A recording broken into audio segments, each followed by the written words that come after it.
ചപ്പും ചവറും തലയിലെറിഞ്ഞ് ത്വാഹ നബിയെ തടഞ്ഞ് വല്ലാത്തൊരു പക പേരി നടക്കും പെൺകുട്ടി.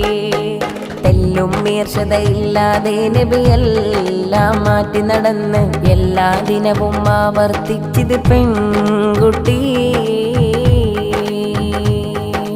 ചപ്പും ചവറും ചപ്പും ചവറും തലയിലെറിഞ്ഞ് ത്വാഹ നബിയെ തടഞ്ഞ് വല്ലാത്തൊരു പക പേരി നടക്കും പെൺകുട്ടി.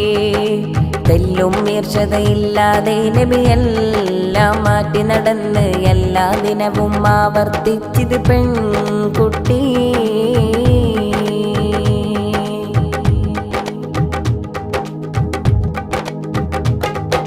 തിരുനബിയോട് വെറുപ്പ് പുലർത്തിയ അവളൊരു ജൂത പെൺകുട്ടി.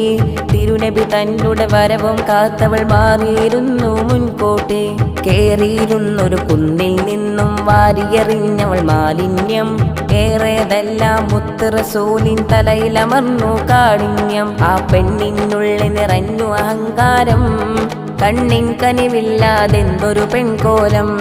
മികവൊത്തൊരു ദൂതരെ കൊത്തി വലിക്കുവാൻ ഹൃത്തിൽ പകയും കൊണ്ട് പലവട്ടം അവളിത് മട്ടം എതിരിട്ടില്ല നബിയൊട്ടും. ഒരു നാളിൽ കണ്ടില്ലല്ലോ അവളെ തിരുനബി അന്വേഷിച്ചു. അസുഖത്തിലമർന്നവൾ വീട്ടിൽ കിടപ്പിലാണെന്നൊരു വിവരം കിട്ടിയ മാത്രേ ദൂതര പെണ്ണിനെ പോയി സന്ദർശിച്ചു. ആശ്വാസത്തിൻ വാക്ക് പറഞ്ഞവൾക്കായി പ്രാർത്ഥിച്ചു. ചപ്പും ചവറും തലയിലെറിഞ്ഞ് ത്വാഹ നബിയെ തടഞ്ഞ് വല്ലാത്തൊരു പക പേരി നടക്കും പെൺകുട്ടി. തെല്ലും മീർഷതയില്ലാതെ നബിയെല്ലാം മാറ്റി നടന്ന് എല്ലാ ദിനവും ആവർത്തിച്ചിത് പെൺകുട്ടി.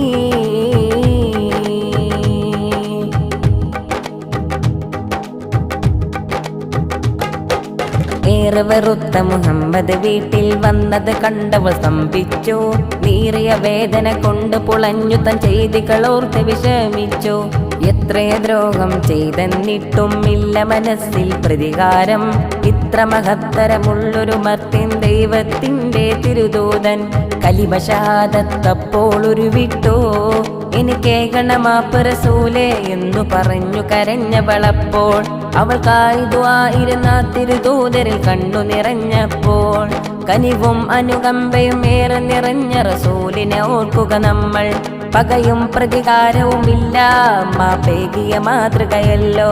ഇതുപോലെ നന്മ നിറഞ്ഞൊരു സയ്യിദിൻ പാത പുണർന്നു വസിക്കുക നമ്മൾ. ഇഹപര വിജയം നേടാം നമ്മൾക്ക്. ഹബീബിന്റെ കൂടെ വസിക്കാം നാളെ ജന്നാത്തിൽ. ചപ്പും ചവറും തലയിലെറിഞ്ഞ് ത്വാഹ നബിയെ തടഞ്ഞ് വല്ലാത്തൊരു പക പേരി നടക്കും പെൺകുട്ടി. തെല്ലും മീർഷതയില്ലാതെ നബിയെല്ലാം മാറ്റി നടന്ന് എല്ലാ ദിനവും ആവർത്തിച്ചിത് പെൺ